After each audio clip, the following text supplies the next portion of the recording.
Hi all, today we are going to discuss about step down chopper, which is also called as inverting converter. So in this type of converter, the advantage is we can use this as a step up chopper as well as the step down chopper. So how we can get it? By varying the duty cycle. That means the ratio of on time by total time. That means how much time duration on time is there with respect to the total duration. So we can operate it either as a step down or as a step up chopper. So basic construction will be like this. This is my supply voltage. Let us assume this is my positive terminal and negative terminal.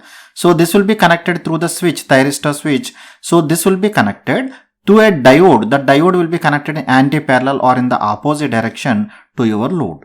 So now across your this diode and the load combination, one inductor will be connected. So one inductor will be connected. So now let us see how it will operate. So whenever the switch is closed, so during that time you can see through the switch it will be connected through this inductor, and when the switch is closed, as this positive terminal is coming to this side of the diode, so diode gets reverse biased. The diode get reverse biased. As the diode is reverse biased, this load will get disconnected from your this part. So load will get disconnected to act as a open circuit.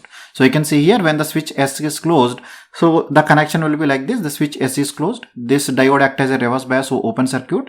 So current will start passing through the inductor.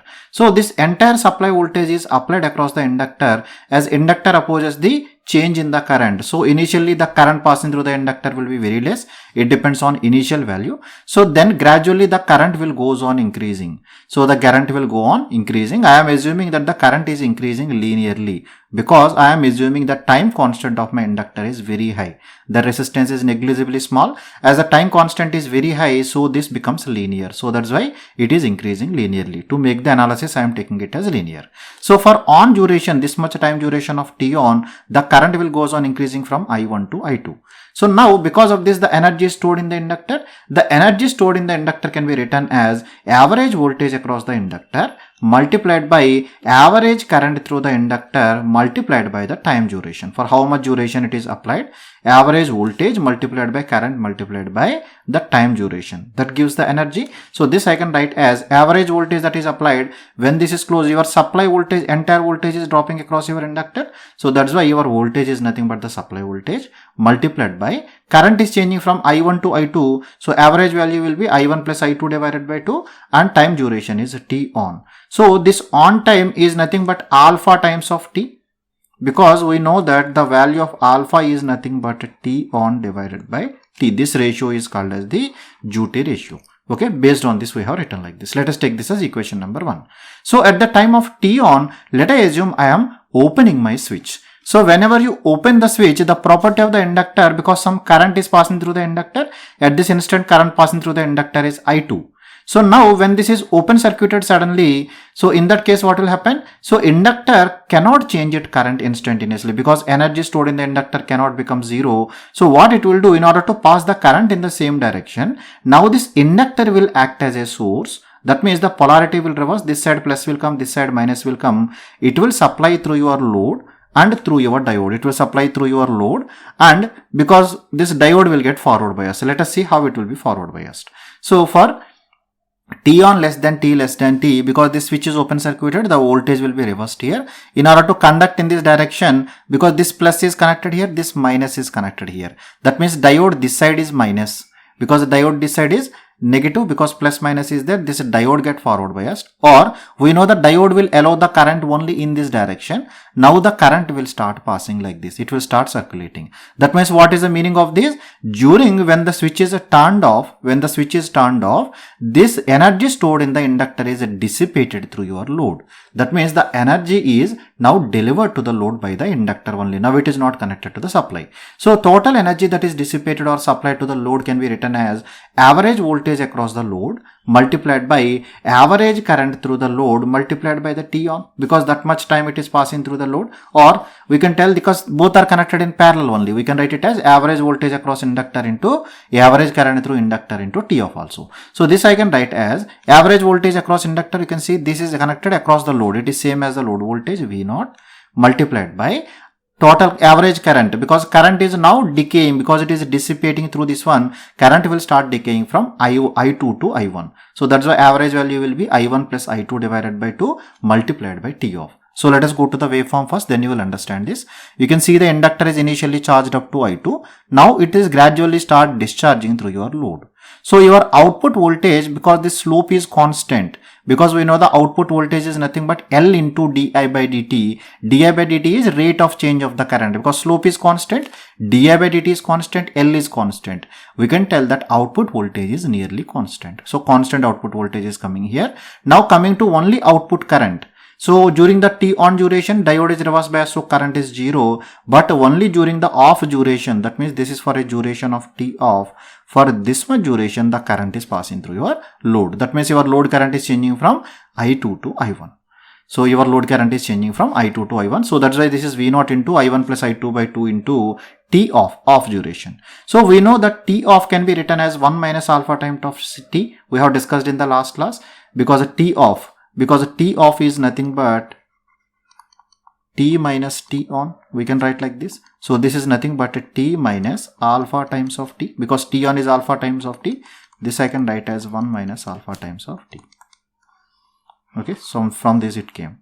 So how this value came? So this I can write as 1 minus alpha times of T. So what is happening actually, up to the duration T on, inductor is storing the energy, and for the off duration it is dissipating the energy. So under steady state condition, we can tell that the energy stored in the inductor is nothing but energy dissipated or energy supplied. So we can tell that equation number 1 is equal to equation number 2. Equation number 1 is Vs multiplied by alpha multiplied by T is equal to, equation 2 is V0 multiplied by 1 minus alpha times of T into I1 plus I2 by 2 is there in both sides. So I1 plus I2 by 2 will cancel out. So that's why this equation becomes V0 is equal to, so this V0 is equal to alpha by 1 minus alpha times of Vs. We are getting V0 is alpha by 1 minus alpha times of Vs. So let us see there on the different conditions of the alpha, what will happen. So if the value of alpha is less than 0.5, then it will become, this is less than 0.5 divided by 1 minus less than 0.5. So denominator will be more than the numerator. So output voltage will be less than your supply voltage. So alpha less than 0.5, V0 is less than Vs. So we can tell that it will act as a step down chopper. So now if you are taking alpha is equal to 0.5, this become 0.5 by 1 minus 0.5. So this is nothing but supply voltage, it is same. And if alpha is greater than 0.5, so in that case if you take the ratio, you will get that this resultant will be more. That means V0 will be greater than Vs. So it will act as a step up chopper. So in this way, we can use it as a step up chopper or the step down chopper. So let us go back to the output. So you can see this is my supply voltage plus minus, but you can see your load voltage is coming as opposite. That means your load voltage you are taking as bottom side plus and top side minus. So always with respect to the supply voltage, my output voltage is always either 0 or with the opposite polarity. Always my output voltage is with the opposite polarity. That is the reason this is called as the inverting converter. That means output is reversing. So same statement I have mentioned here. As the polarity of the output voltage is always opposite to the supply voltage, it is also known as inverting converter. So this also you have to remember. So let us take one numerical to understand that how it acts as a step down chopper or the step up chopper. So it is given there, a step up or down chopper has an input DC voltage of 200 volts. I told you before, whenever you take any numerical, what you have to do? You have to note down the given data so that you will not, chances for making the mistake are less. So it is given there, it is having an input voltage. Input voltage means supply voltage. So supply voltage is given as 200 volts. The output voltage, average output voltage is given 500 volts DC. That means it is a DC average value. If the conduction time of the thyristor is 100 microseconds, that means it is nothing but the on duration is mentioned. This is 100 microseconds. This is given. Compute the pulse width of the output voltage. What is the meaning of the pulse width? It is asked to find what is the value of the pulse width, that is T, of your output voltage. Output voltage pulse width means output voltage is there for duration of T off, right? So it is asked to find what is the value of the T off, that is asked.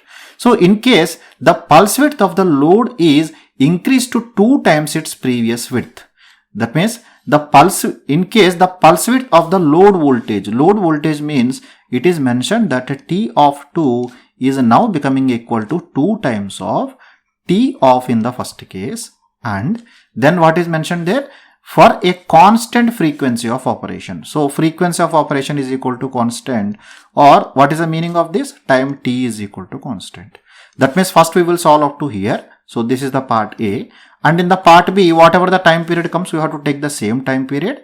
And if we are taking the T off will be 2 times of this value, then it is asked calculate the new value of average output voltage. So it is asked there average output voltage V0 in the second case. So this one we have to calculate. So once the data is obtained, so we can calculate it easily. We know, let us calculate the first part first. So we know V0 is equal to Vs into alpha divided by 1 minus alpha. That means what is the meaning of this one? So this is V0 is 500 is equal to 200 into alpha divided by 1 minus alpha. So this I can simplify it. So when you simplify it, you will get the value of alpha is 0.714.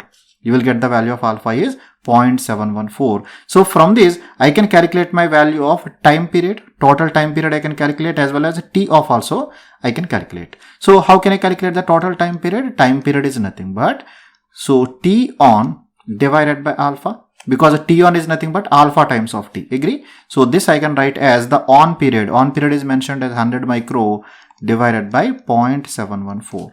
So this will come as 140 microseconds. So now I can calculate my off period. So how much time is the off period? This is nothing but the pulse width of load voltage. For how much duration the load voltage is coming. So T off, this will be 1 minus alpha times of T, or this I can write as a T minus T on. So T minus T on, so total time period is 140 minus T on. So T on duration is 100. We can calculate using this. So this will be nothing but 40 microseconds. So I think up to here it is clear to you. Now coming to the part B. So part B, it is mentioned that the time value in the second case will be nothing but equal to time 1, that is equal to 140 microseconds, because it is mentioned as constant frequency of operation. So now I can calculate the off period 2. Off period 2 is mentioned as 2 times of off period in the first case. That means 2 times of 40. 2 times of 40 will be 80 microseconds. Off period is given. So from this I can calculate my value of alpha. Alpha is nothing but T on divided by T. What is a T on? T on is nothing but T minus a T off divided by T. I can calculate like this. So T is equal to 140 minus a T off is 80 divided by total time period. Total time period is again 140. So when you are substituting this, you will get it as 0.429. So you obtain the value of alpha. So now we have to calculate the output voltage. So output voltage is Vs into alpha divided by 1 minus alpha. So this I can write as 200 multiplied by alpha 0.429 divided by 1 minus 0.429. So this will be 150 volts. So 150 volts. So here you can observe that the output voltage is less than your supply voltage. Supply voltage is 200. What is the reason? You can see here alpha is less than 0.5. Alpha is less than 0.5. In the first case, you can see the output voltage is 500 volts. It is greater than the supply voltage. So there we got the alpha is 0.714. So from this we can conclude that if the alpha is less than 0.5, output voltage is less than the supply voltage. If alpha is greater than 0.5, output voltage is greater than the supply voltage. Using that, we can use the same converter as step up or step down converter. So I hope the step up, step down converter is completely clear to you. If you still have any queries, you can leave your comments in the comment section below. I will answer to your queries from there. Thank you. Thank you very much.